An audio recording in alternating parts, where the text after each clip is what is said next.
네, 할렐루야. 네, 주일은 하나님께서 거룩하게 하셔서 복 주시는 날입니다.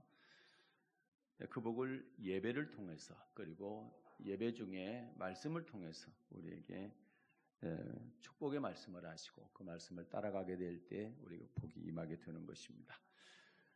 오늘도 말씀에 은혜 받으시고 또 말씀으로 치유도 받으시고 영혼이 소성되는 그런 축복이 있기를 바랍니다.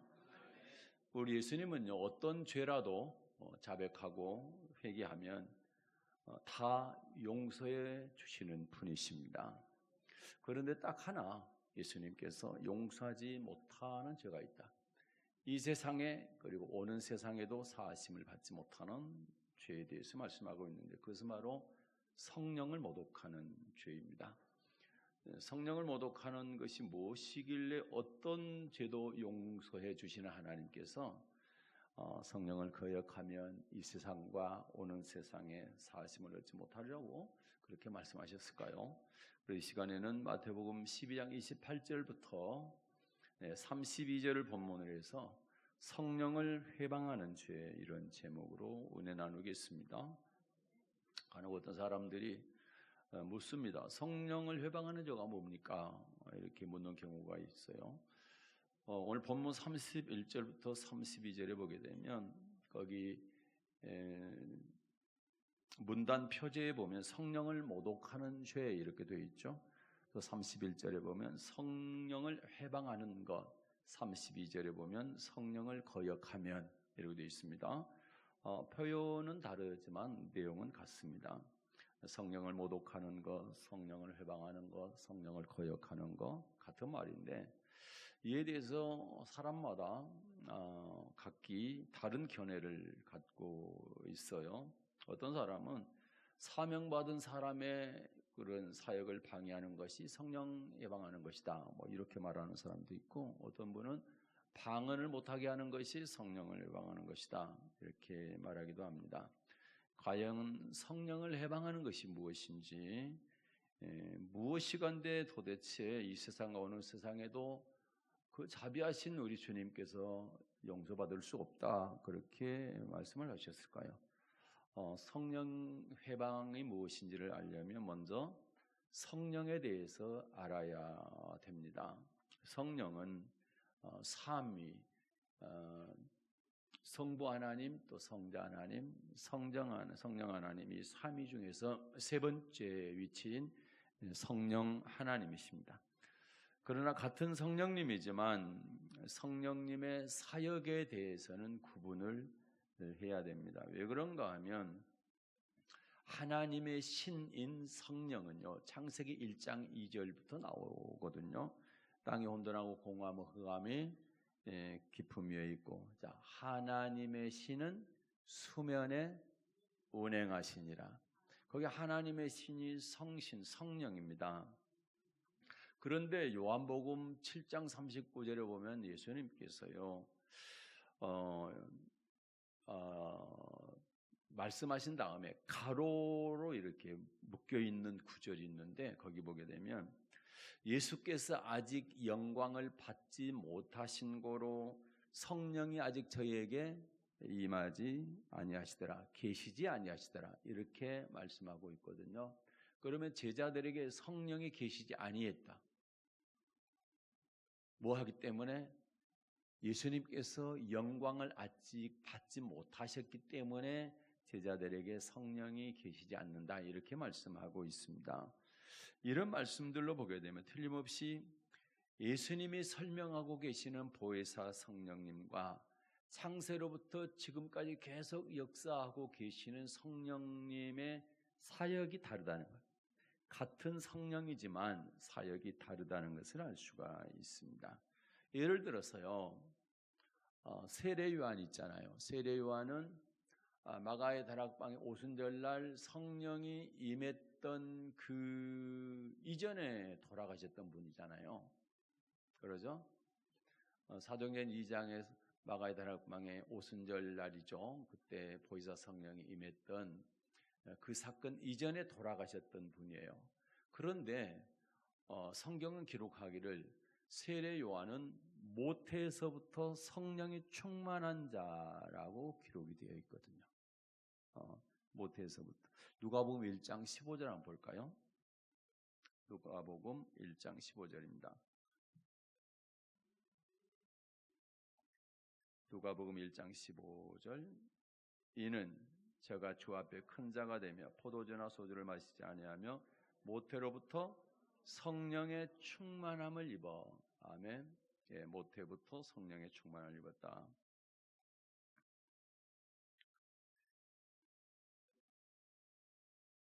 그러면 보혜사 성령님 임하기 전에 어머니 뱃속에서부터 성령이 충만한 사람이 세례 요한이었다라는 거죠. 그래서 창세기에 나오는 하나님의 신이 수면에 운행하시니라, 그 이후로부터 성령은 계속 역사하셨지만 그 성령님과 예수님께서 말씀하시는, 예수님께서 영광을 받지 못하신 거로 아직 저희에게 성령이 계시지 아니하다 할 때 그 성령님이 서로 배치되는 것이 아니라 같은 성령이신데 성령님의 사역이 다르다. 그래서 그걸 구별하게 되면 이해가 쉽습니다. 그런데 그걸 하나로 보게 되면 도저히 이해가 안 되는 것이죠. 그래서 이제 첫째는 둘로 나누면 구약 시대부터 시작해서 예수님 승천하기 직전까지의 성령의 사역은 어떤 사역이냐? 고백하게 하는 성령의 사역이었습니다. 고백하게 하는. 고린도전서 12장 3절을 보겠습니다. 고린도전서 12장 3절입니다. 그러므로 내가 너희에게 알게 하노니 하나님의 영으로 말하는 자는 누구든지 예수를 저주할 자라 하지 않고 또 성령으로 아니하고는 누구든지 예수를 주시라 할 수 없느니라. 아멘. 성령으로 아니하고는 누구든지 예수를 주시라 할 수 없다. 성령님은 우리를 하나님을 믿게 한다. 예수님을 믿게 한다. 고백하게 한다라는 거죠. 그러나 구약시대 보면 일부입니다. 극히 일부입니다. 특정한 사람들에게 성령이 임해서 그들이 예언도 하게 되고 또 능력을 나타내기도 했습니다. 대표적인 사람이 사울이나 다윗 같은 경우죠. 사무엘상 10장 10절과 11절에 보면 사울에게 성령이 임하는 것을 알 수가 있어요. 사무엘상 10장 10절과 11절 읽겠습니다. 그들이 산에 이를 때에 선지자의 무리가 그를 영접하고 하나님의 신이 사울에게 크게 임함으로 그가 그들 중에서 예언을 하니 전에 사울을 알던 모든 사람이 사울의 선지자들과 함께 예언함을 보고 서로 이르되 기스의 아들의 당한 일이 무엇이뇨? 사울도 선지자들 중에 있느냐 하고. 아멘. 여기 보니까 선지자나 또는 특별한 사람에게 하나님의 신, 성신, 성령이 임함으로 예언도 했다. 이렇게 기록되어 있죠. 그래서 사울 같은 경우에는 선지자도 아닌데 갑자기 성령이 임해서 예언을 하게 되더라는 거죠. 그래서 사람들이 그러면 사울도 선지자야?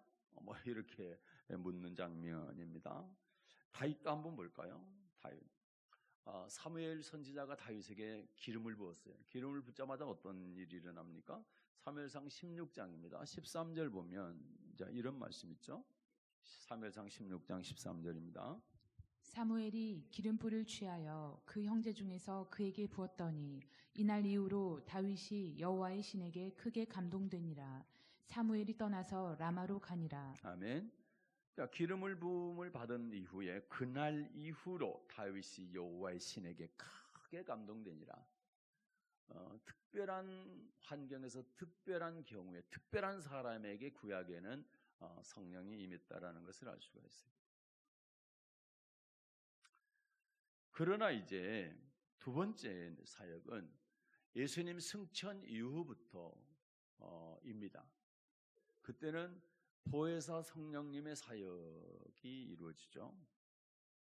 보혜사 성령 사역 시대에 보혜사 성령이 임하는 장면이 사도행전 2장에 있습니다. 1절부터 4절까지 한번 보겠습니다. 사도행전 2장 1절부터 4절입니다. 오순절 날이 이미 이름에 저희가 다 같이 한 곳에 모였더니 호련히 하늘로부터 급하고 강한 바람 같은 소리가 있어 저희 앉은 온 집에 가득하며 불의 혀같이 갈라지는 것이 저희에게 보여 각 사람 위에 임하여 있더니 저희가 다 성령의 충만함을 받고 성령이 말하게 하심을 따라 다른 방언으로 말하기를 시작하니라. 아멘. 네. 급하고 강한 바람 같은 소리가 있고 또 불의 혀같이 갈라지는 것들이 저희들에게 보였다고 그러죠. 그리고 각 사람에 임했는데 자, 저희가 다 성령의 충만함을 받고 성령의 말하게 하심을 따라 방언을 말하더라. 이게 이제 보혜사 성령님이 처음으로, 그럼 아까 요한복음 7장 39절에서 가로에 예수님께서 영광을 아직 받지 못했기 때문에 저희에게 성령이 계시지 아니하였더라. 그러면 이제 예수님께서 영광을 받으시니까 성령이 임했다는 말씀이잖아요.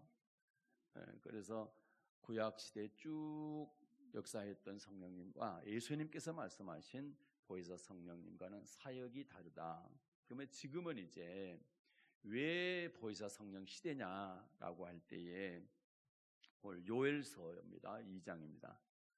요엘이 이런 예언을 했죠. 요엘서 2장 28절과 29절입니다. 그 후에 내가 내 신을 만민에게 부어주리니 너희 자녀들이 장래일을 말할 것이며 너희 늙은이는 꿈을 꾸며 너희 젊은이는 이상을 볼 것이며 그때 내가 또 내 신으로 남종과 여종에게 부어줄 것이며. 아멘. 자, 그 후에 내가 내 신을 만민에게 부어주리니, 내 신을 만민에게, 만민 모든 사람들입니다. 그 후에 내가 내 신을 만민에게. 근데 그 후, 여기서는 그 후 이렇게 되어 있어서 조금 이해가 안 될 수가 있는데 똑같은 말씀이 사도행전 2장에 나와 있죠. 사도행전 2장 16절부터 18절입니다. 16절부터 18절 읽겠습니다.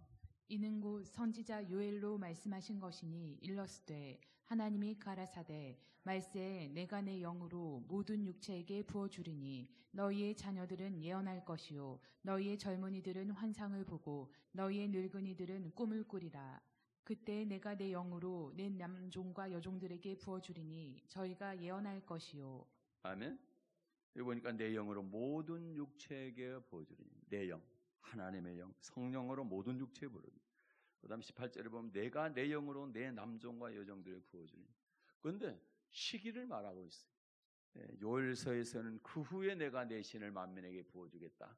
그런데 사도행전에서는 분명히 시기가 있죠. 내 영으로 모든 육체에게 부어주는데 언제요? 언제? 17절만 읽겠습니다. 17절 시작. 하나님이 가라사대 말세에 내가 내 영으로 모든 육체에게 부어주리니. 아멘. 언제 내 영으로 모든 육체에게 부어준다. 말세입니다. 말세. 그렇죠. 말세. 그럼 성경상 말세는 언제입니까? 성경상 말세가 네. 자, 그 근거의 말씀이 아까 얘기했던 요한복음 7장 39절 보겠습니다. 요한복음 7장 39절 보겠습니다. 이는 그를 믿는 자의 받을 성령을 가리켜 말씀하신 것이라. 예수께서 아직 영광을 받지 못하신 고로 성령이 아직 저희에게 계시지 아니하시더라. 아멘. 네. 틀림없이 말세에 만민에게 내 신을 부어주겠다 이렇게 말씀을 하셨는데 여기 보니까 자, 언제 성령을 부어주시냐, 만민에게 언제 성령을 부어주시냐 할 때 예수님이 영광 받으신 이후라는 거죠. 아직 영광을 받지 못하신 거로 성령이 아직 저희에게 계시지 않는다. 그러면 영광을 받은 이후에는 성령이 저희들에게 계실 수 있다. 그래서 그때 보내주시겠다는 거예요. 그래서 예수님께서 승천하기 직전에 사도행전 1장에 보면 뭐라고 말씀합니까? 자, 너희는 내게 들은 바 아버지 약속하신 것을 기다려라. 예루살렘 떠나지 말고 기다려야 된다. 내가 너희에게 말했지. 아버지 약속하신 것이 있다. 자, 요한은 물로 세례를 베풀었지만 너희는 몇 날이 못 돼요? 뭘로요? 자, 성령으로 세례를 받으리라. 성령으로. 내가 승천한 다음에 성령을 보내주겠다. 그러면 그거 받을 때까지 떠나지 말고 꼼짝 말고 예루살렘에 있어라. 그래서 이제 사도행전 1장에 보면 120명의 사람들, 여자들과 사도들이 모여가지고 뭐 하는 거예요? 기도하는 거죠. 다락에 모여서 기도하죠. 기도한 지 열흘 만입니다. 부활하신 지 50일 만에. 예, 그때 사도행전 2장 1절부터 4절 아까 읽었던 말씀처럼 보혜사 성령께서 임하시는 장면이 나오는 것이죠. 그러면 왜 말세에 보혜사 성령을 만민에게 부어주실까? 보혜사 성령님을 보내주시는 목적이 뭐냐? 그게 이제 중요한 거죠. 많은 분들이 보혜사 성령을 부어주시는 것이 뭐 여러 가지 은사를 주어서 사역을 잘하기 위한 것이다 이렇게 알고 있는데, 물론 틀린 말은 아니지만 꼭 맞는 말도 아닙니다. 성령의 은사는 고린도전서 12장과 14장에 자세히 나와 있습니다. 교회의 덕을 세우고 또 교회의 유익을 위해서 성령을 각 사람에게 나누어준다. 성령의 은사를 각 사람에게 나누어준다. 그렇게 말씀하고 있습니다. 그런데 문제는 은사 받고 사역을 잘했음에도 불구하고 천국을 들어갈 수 없을 수도 있다라고 하는 말씀을 예수님께서 직접 하셨거든요. 그러면 보혜사 성령을 보내주신 것이 은사 받고 사역을 잘하라, 이것이 주목적이 아니라 성령을 받고 너희가 꼭 천국 가야 된다라는데 예수님의 목적, 예수님께서 보혜사 성령을 보내주신 목적, 거기에 방점을 찍고 있다라는 거죠. 만약 은사를 받으면 다 천국 간다 하면 당연히 성령은 은사 주시기 위한 거다 이렇게 생각할 수가 있는데, 은사를 받아도, 그러니까 마태복음 7장 21절부터 23절에 보게 되면, 자, 주여 주여 한다 천국에 들어갈 것이 아니요 다만 하늘에 계신 아버지의 뜻대로 행하는 자가 들어간다. 그때 많은 사람이 말할 때 내가 주의 이름으로 귀신 쫓아내고 주의 이름으로 선지자 노릇하고 주의 이름으로 또 많은 능력을, 권능을 행하지 아니하였는가 하리니, 이렇게 말한다는 거예요. 그런데 주님께서는 내가 도무지 너희를 알지 못하노니 내를 떠나가라, 이 불법을 행하는 자, 이렇게 말씀하셨단 말이죠. 그러면 은사를 아무리 많이 가졌다 할지라도, 귀신도 쫓아내고 큰 권능도 행하는 그런 은사를 가졌다 할지라도 불법을 행하게 되면 천국 못 간단 말이죠. 예수님께서 거기에다가 초점을 맞추셨거든요.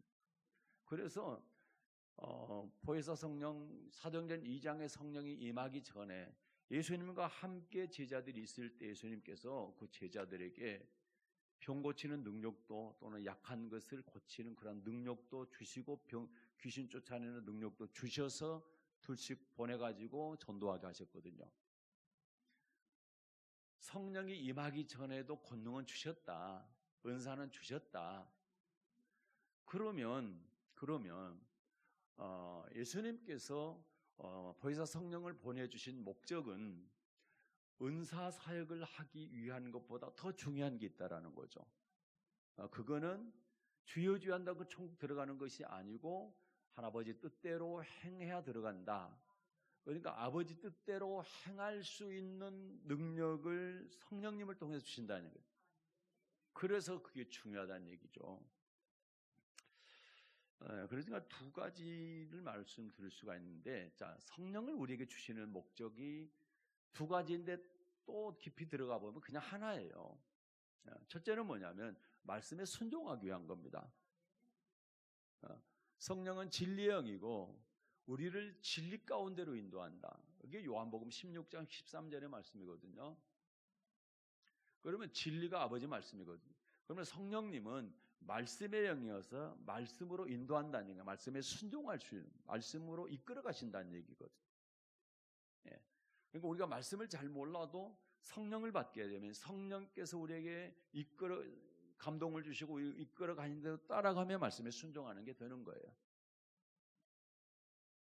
이것이 이제 첫 번째 목적, 아버지 말씀에 순종하기. 구약의 율법은요, 맘만 먹고 결단하면 순종할 수 있는 법이었어요. 겉의 법이기 때문에. 그런데 신약의 율법은 예수님께서 완전케 한 율법이 마태복음 5장부터 7장까지 기록되어 있잖아요. 이걸 우리는 산상순이라고 하는데, 그 법은 속의 법까지 지켜야 돼요. 속의 법까지. 이렇게 마음의 법까지 지켜야 된다. 두 가지를 크게 예를 들고 있죠. 구약에서는 살인하면 살인죄는 사람 죽여야 살인죄지만 예수님께서 말씀하시는 살인죄는 미워해도 욕해도 살인죄예요. 신약의 율법이 훨씬 어렵죠. 왜요? 속의 법과. 또 하나는 뭡니까? 구약에서는 간음을 해야, 육체적인 간음을 해야 간음죄지만 신약에서는 어떻습니까? 네가 마음속으로 음욕만 품어도 이미 간음했다. 또 간음죄라는 거예요. 마음으로 품기만 해도 간음죄. 그러니까 훨씬 지키기가 어렵죠, 신약이. 그래서 그 신약의 율법을 지키려면 어떻게 해야 되냐? 성령이 필요하다. 성령이. 그래서 성령을 보내주신 목적이 바로 말씀을 지키게 하기 위해서다. 이거를 이제 가장 잘 고백한 사람이 바울이라고 하는 사람입니다. 빌립보서 3장 6절을 보게 되면 바울은요, 구약 성경 말씀에 대해서 흠이 없는 사람이었다는 얘기는 다 지켰다는 얘기예요. 구약의 율법을. 율법으로 흠이 없다 이 얘기는 율법을 다 지켰다는 얘기거든요. 거기서 율법은 구약의 율법을 말해요. 이거 다 지켰어요.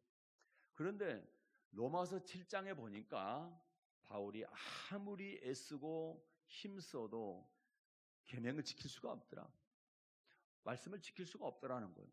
그래서 로마서 7장에 나와 있는 거기서 계명 거기서 말씀은 신약의 말씀을 말하는 거예요. 예수님께서 완전케 한 속의 법까지 지켜야 되는 그 말씀을 말하는 것이죠. 그래서 구약의 법은 내가 다 지켰는데 신약의 예수님께서 완전케 한 법은 내가 지킬 수가 없더라. 그러니까 바울이 한탄한 건 뭡니까? 오라나는 곤고한 자, 이 사망의 몸에서 누가 나를 건? 이 사망이라는 게 내가 지옥 가게 생겼다 지키지 않아서. 그런데 누가 나를 건져내겠느냐? 한탄합니다. 큰일 났다라는 거예요. 계명을 지켜야 천국 갈 수 있는데 계명을 지키지 못하니 내가 지옥 가게 생겼다. 누가 나를 건져낼 수 있느냐? 그런데 이제 로마서 8장으로 넘어가면서 바울이 아주 깨닫는 게 있어요. 아주 감격을 합니다. 신약의 법을 지킬 수 있는 방법이 있구나. 내가 아무리 몸부림쳐도 지킬 수 없었는데 그렇게 선을 행하려고 말씀대로 살아가려고 애를 썼는데 내 속에 있는 죄의 법이 나를 사로잡고 이겨버리더라. 그래서 나는 지킬 수 없다. 이렇게 생각을 했는데 지킬 수 있는 법을 깨닫게 된 거죠. 그게 바로 생명의 성령의 법이라는 거예요. 성령. 성령을 받게 되면 신약의 법을 지킬 수가 있구나. 하나님께서 내게 율법을 지키라고 요구하시는데 그 요구를 들어줄 수 있는 것이 내가 아니고 내 안에 계신 성령이시다. 이걸 깨닫게 된 거죠. 그게 이제 로마서 8장에 나와 있는 말씀인 것입니다. 그래서 말세 만민에게 보혜사 성령을 부어주신 목적은 첫째는 신약의 율법, 아버지 말씀을 지킬 수 있도록 하기 위한 것이고, 두 번째는요, 환난을 이길 수 있도록 하기 위해서 성령을 부어주시죠. 왜 환난을 이겨야 되느냐? 환난을 끝까지 이기지 못하면 천국 들어갈 수가 없기 때문에 그렇습니다. 그런데 환난을 끝까지 견딜 수 있도록 하시는 분이 누구냐? 성령이시라는 거죠. 마태복음 10장입니다. 19절과 20절입니다. 마태복음 10장 19절과 20절. 너희를 넘겨줄 때에 어떻게 또는 무엇을 말할까 염려치 말라. 그때 무슨 말할 것을 주시리니 말하는 이는 너희가 아니라 너희 속에서 말씀하시는 자 곧 너희 아버지의 성령이시니라. 아멘. 너희를 넘겨줄 때 예수 믿는 사람을 죽이는 자에게 이렇게 넘겨줄 때 그런 환난 때를 말합니다. 그때 너희들 무슨 말을 할지 염려하지 마라. 다시 말해서 난 예수 믿습니다. 이런 말을 해야 되는, 시인을 해야 되는데 너 예수 믿는다 하면 죽일 것인데 그때 시인할 수 있는 말을 누가 하게 해준다고요? 성령께서 해주신다고요. 성령께서. 누가복음 21장 19절에 봐도요. 너희의 인내로 너희 영혼을 얻으리라. 그 여기서 인내는 환난 때 끝까지 견디는 것을 말합니다. 너희가 인내할 때 너희 영혼을 얻게 된다는. 그러면 인내하지 못하면, 끝까지 견디지 못하면 영혼을 잃는다는 얘기가 됐잖아요. 그래서 저와 여러분은 어떤 핍박과 환난이 있다 할지라도 인내로 영혼을 얻는 사람이 돼야 된다. 끝까지 견뎌내야 돼. 끝까지 나는 예수 믿는다고 시인을 해야 돼. 그렇게 할 때 우리는 영혼을 얻을 수가 있는 것이다. 그러려면 어떻게 해야 됩니까? 기도해야 성령 받고 기도해야 성령 충만한. 그게 바로 마태복음 25장 1절부터 13절에 기름 준비하는 것을 말하는 것입니다.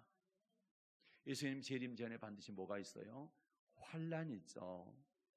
그래서 등불을 들고 서 있는 처녀, 신랑인 예수님을 맞을 준비를 하고 있는 처녀들은 등불만 드는 것이 아니라 기름도 준비하고 있어야 된다. 그 기름 준비한 것이 뭐냐? 바로 성령 충만하는 것이죠. 환난을 끝까지 견딜 수 있는 힘을 말하는 것입니다. 네, 그래서 이제 정리를 하게 되면 하나님의 보혜사 성령님을 저와 여러분에 보내주신 목적, 말세에 성령을 우리가 보내주신 목적은 첫째는 신약의 율법을 지키기 위함이다. 두 번째는 환난을 끝까지 견디게 합니다. 이 두 가지를 통해서 천국 들어가게 하기 위한 것입니다. 그러면 오늘 제목이 뭡니까? 성령 해방죄가 뭐냐? 이제 이걸 알았으니까 다 풀린 거예요. 너무 간단한 거예요, 이제. 그러면 성령을 해방하는 게 뭐냐? 이 두 가지를 못하게 하는 것이 성령 해방입니다. 그렇죠? 성령에 대해서 알아야 성령 해방을 안다고 그랬잖아요. 이 두 가지를 못하게 하는 거. 첫째는 뭘 못하게 하는 거예요? 하나님의 말씀에 순종하지 못하게 하는 거예요. 또 하나는 성령 충만하지 못하게 하는 거예요. 성령제를 못 받게 하든지 성령 충만하지 못하게 방해하는 거. 이게 성령 해방죄가 되는 것입니다. 틀림없이 말씀에 순종해야 천국 갈 수 있잖아요. 만약에 순종하지 못하면 뭐 해야 돼요? 회개해야 되죠. 돌이켜 회개하고 다시 말씀에 순종하는 그런 삶을 살게 될 때 천국에 들어갈 수 있는데 순종 안 해도 돼. 순종 못해. 이렇게 말을 한다면 어떻게 하는 거예요? 그 사람으로 하여금 순종 안 해도 돼, 순종할 수 없어, 이렇게 말하는 것은 그 사람을 넘어지게 하는 거예요. 네. 네. 내 옆에 있는 분이 말씀에 순종하기 위해서 정말 애쓰고 힘쓰고 있어요. 그런데 내가 그렇게 순종 안 해도 돼. 그래 다 천국 갈 수 있어. 그러면 순종하고 싶은 마음이 불같이 일어날까요? 약해질까요? 그것도 특히나 목사님이 그런다면? 목사님이 설교단에 서가지고 순종 안 해도 된다. 어떻게 사람이 순종을 다 합니까? 그건 하나님이 하실 일이지. 순종 안 해도 돼. 염려 마세요. 다 천국 가니까. 그러면 여러분 순종하고 싶은 마음이 막 불처럼 일어나고 뜨거워질까요? 순종 안 해도 되는가 보다. 설렁설렁 해도 되겠다. 뭐 그렇게 생각하겠냐 이 말입니다. 대답이 아무도 없으신 거 보니까 1번이요 2번이요? 저는 두 번째일 것 같아요. 뭐 그렇게 하면 어떤 분은 아니야 나는 그럴수록 더 순종할 거야. 막 이래서 불같이 뜨거워지게 더 순종하는 사람이 간혹 있을 수도 있겠지만 대체적으로 믿음이 떨어지게 되어 있습니다. 자꾸 그런 말을 듣게 돼요. 성경적으로 보면 하나님의 말씀을 자꾸 들으면 믿음이 자라게 돼 있잖아요. 믿음은 들음에서 나고 그 들음이 뭘 들어야 된단 말이에요? 그리스도의 말씀을 들어야 합니다. 말씀을. 그런데 창세부터 계시록까지 순종 안 해도 천국 간다라는 말씀은 단 한 말씀도 없어. 다 지켜라, 행하라, 순종하라. 전부 그렇게 돼 있지. 그게 바로 성령에 방하는 거예요. 네. 안 지켜도 된다. 그러면 히브리서 3장 16절 19절 보게 되면 두 가지 때문에 안식에 못 들어갔습니다. 영원한 안식, 천국에 못 들어갔습니다. 거기 보면 첫째는 범죄함 때문이요. 또 하나는 순종하지 아니함 때문이다. 그러면 천국 가려면 반드시 범죄하지 말아야 되고 순종해야 된다는 얘기잖아요. 범죄는 뭡니까? 하지 말라 했는데 하는 게 그게 범죄인 거예요. 하지 말라는 말씀이 성경에 많죠. 십계명 가운데서도 보게 되면 뭐예요? 다른 신 섬기면 안 돼. 하지 마. 내 이름을 망령되이 일컬음지 마. 뭐 그렇잖아요. 예. 그 다음에 또 보게 되면 살인하지 마, 도적질하지 마, 이웃 것을 탐하면 안 돼. 이렇게 말씀들이 있잖아요. 또 거짓 증거하면 안 돼. 이런 말씀들이 있잖아요. 하지 말라는 얘기죠. 근데 이걸 하게 되면 그게 범죄가 되는 거예요. 또 화라는 말씀도 있죠. 안식일을 거룩히 지켜라. 지켜야 된다. 내 부모를 공경하랍니다. 그렇죠? 그리고 서로 사랑하라는 거죠. 용서하라는 거죠. 그 안 하는 게 불순종인 거예요. 네. 이 두 가지를 우리는 범하면 안 되는 거예요. 그래서 순종해야 되고 범죄하지 말아야 돼요. 그런데 예수님께서 말이죠. 그렇게 하지 못하게 하는 사람을 갖다가 넘어지게 하는 자다. 그 사람은 풀무불에 던져놓겠다. 무서운 말씀입니다. 절대로 넘어지게 하면 안 돼. 자, 마태복음 13장 41절과 42절 봐요. 마태복음 13장 41절과 42절. 인자가 그 천사들을 보내리니 저희가 그 나라에서 모든 넘어지게 하는 것과 또 불법을 행하는 자들을 거두어내어 풀무불에 던져 넣으리니 거기서 울며 이를 갈미 있으리라. 아멘. 자, 모든 넘어지게 하는 것과 불법을 행하는 자 둘을 거두어내서 어디든 풀무불 속에 집어넣겠다. 이 풀무불은 지옥불을 말합니다. 예수님께서 마태복음 5장에서 율법 폐했다 안 폐했다? 폐하지 않았다고 말씀하셨어요. 그런데 굳이 율법 폐했다고 말하는 사람이 있어요. 또요? 또 마태복음 19장, 마가복음 10장, 누가복음 18장, 또 누가복음 10장. 여기 보게 되면 계명과 율법을 지켜야 생명 얻는다. 천국 들어간다. 예수님은 그렇게 말씀하셨어요. 예수님 직접 말씀하셨어요. 그런데 굳이 계명 안 지켜도 돼. 굳이 율법 안 지켜야 돼. 그거 지킬 필요 없어. 그건 다 폐했어. 이렇게 말하는 것이 바로 어떻게 하는 거예요? 수많은 사람들을 넘어지게 하는 거예요. 수많은 사람은 넘어지게 하는 거예요. 아니, 예수님께 율법 폐하지 않았다 하고 예수님께서 그걸 지켜야 된다고 하는데 폐했다, 지키지 않아도 된다, 지킬 필요 없다, 이렇게 얘기한다라는 것은 수많은 사람, 그 말을 듣는 수많은 사람들을 넘어지게 하는 거다 이 말입니다. 그게 바로 성령 해방죄다 이 말입니다. 두 번째는 성령 세례에 대해서 받지 말라, 또는 그거 못 받게 한다, 이렇게 방해하는 것, 그게 성령 해방죄인 것입니다. 여러분, 사도행전을 보게 되면 성령 세례가 임하는 장면이 네 군데 나와요. 2장, 10장, 2장, 8장, 10장, 19장 이렇게 나오죠. 그렇게 나오는데 8장 빼고 2장과 10장과 19장에서는 성령 세례가 임하니까 뭘 말했대요? 방언을 말했다. 그런데 방언 말하는 것에 대해서 마귀가 뭐 어쩌고 저쩌고 한다.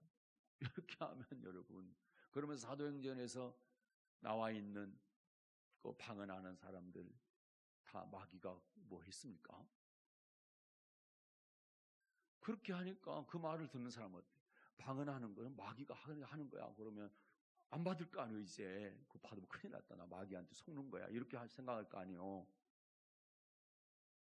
그런데 사도행전 세 군데에서나 성령을 받으니까 방언을 말하더라는 거예요. 그러면서 원어에 보니까 거기에 말씀하고 있는 방언과 우리가 말하는 말, 이 방언과 원어 자체가 다르더라 이 말입니다.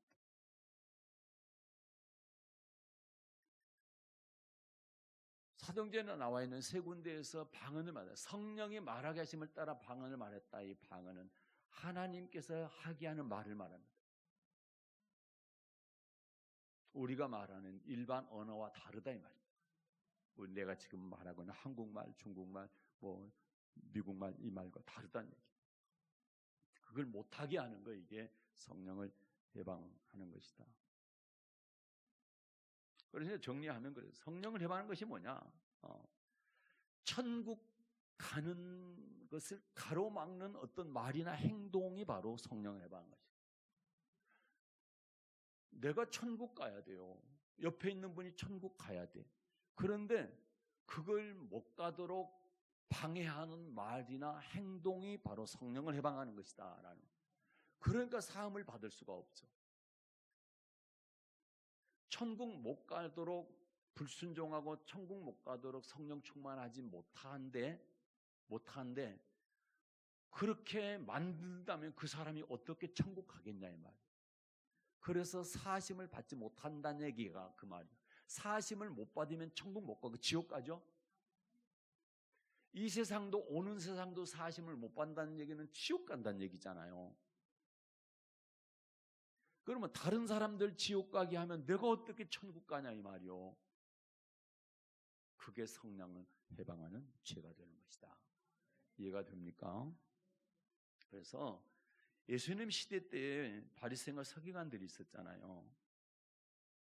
이 사람들은 하나님의 말씀을 가르치는 사람들이었는데 오히려 사람의 계명, 장로의 유전 이거 가지고 하나님의 말씀을 폐했다고 되어 있습니다. 이 사람들이. 이 얘기는 무슨 얘기입니까? 하나님의 말씀을 잘 가르치고 순종하게 해서 천국 들어가야 돼요. 성령 받게 해서 성령 충만해서 환난도 이기게 해서 천국 가야 해야 되는데 이들이 제자들에게 하는 행동들 보게 되면 뭐 어떻습니까? 예수님도 전하지 마라. 그들을 조롱하고 비난하고 비판하고 협박하고 막 온갖 것을 다 했잖아요. 감옥에다 집어 넣었다 뺐다. 또 이렇게 위협하고 막 그런 일들을 했잖아요. 그런데 예수님께서 그들에게 하신 말씀이 그런 거죠. 야, 너희는 천국문 닫고 있다 지금. 너희도 들어가지 않고 천국문 닫으니까 쟤도 못 들어가는 거지. 들어가려고 하는 성도들까지도 들어가지 못하게 한다.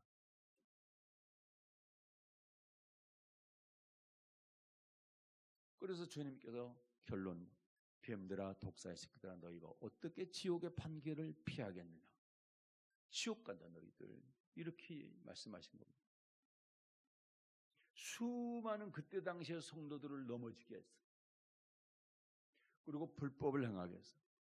자, 넘어지게 하는 자는 주의 종이지만 그걸 듣고 하나님의 법을 행하지 않는 것은 불법을 행하는 자잖아요. 그래서 아까 마태복음 13장에서 그 말씀인 겁니다. 넘어지게 하는 것과 불법을 행하는 것, 이들을 거두어내서 풀무불에 던져 넣겠다라는 말씀.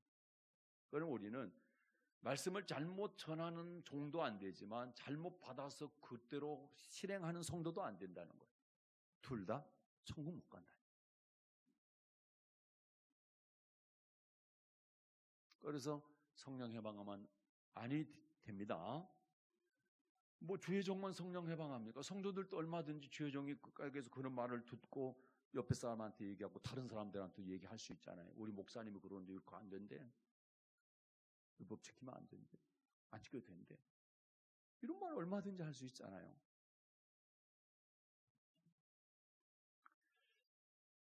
여러분, 저는 여러분이 날마다 기도하심으로 성령 받기를 바라요. 그리고 또 성령 받고도 계속 기도하시면서 성령 충만하기를 바라요. 성령 충만한 사람이 어떤 사람이냐? 성령께서 어떤 말씀으로 인도하든지 그 말씀을 따라갈 수 있어야 돼요. 이 사람이 성령 충만한 사람. 기도는 엄청 많이 하는데 막 10시간 이상 하는데 말씀에 순종 안 한다면 가짜인 거예요, 여러분.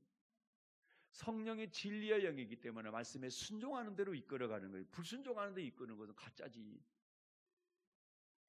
기도의 시간을 말하는 것이 아니라 어떤 말씀도 따라갈 수 있는 사람이라면 성령 충만한 사람입니다. 그 다음에 또 하나는 어떤 어려움도 이겨낼 수 있는 사람이라면 그 사람은 성령 충만한 사람. 그러나 조그만 어려움에도 내가 넘어져 버리고 그냥 시험 들고 원망하고 불평하고 한다면 나는 성령 충만한 사람이 아닌 거예요. 오늘 말씀을 잘 생각하시고 기도함으로 성령 받고 기도함으로 성령 충만하시고 그래서 어떤 말씀이든지 순종하시고 어떤 어려움과 환난도 잘 이겨낼 수 있는 여러분 되셔서 천국에서 다 만날 수 있기를 주님의 축복합니다. 오늘 순간 하나님 앞에